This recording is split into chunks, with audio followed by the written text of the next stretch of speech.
క్రికెటే ప్రపంచమని బ్రతికేవాడు మన వినోద్. కానీ అను దర్శనమిచ్చేంత వరకు తెలియదు తనకు మరో ప్రపంచం ఉందని. దేవాలయంలో మొదలయ్యే వీరి ప్రేమ కథ ఎందాక దారి తీస్తుందో. ఎప్పుడు సంతోషంగా ఒకరినొకరు అర్థం చేసుకుంటూ కాలం గడిపేవారు. అనుకి హైదరాబాద్లో సీట్ రావడంతో వినోద్ని వదిలి వెళ్ళాల్సి వచ్చింది. అనుని చూడడం అదే చివరిసారి. అను రాక కోసం వేచి చూస్తూ ఉండిపోయాడు.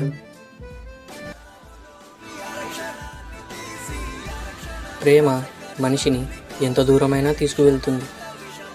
అదే ప్రేమ మన వినోద్ని అను దగ్గరికి చేరుస్తుందా? వేచి చూద్దాం.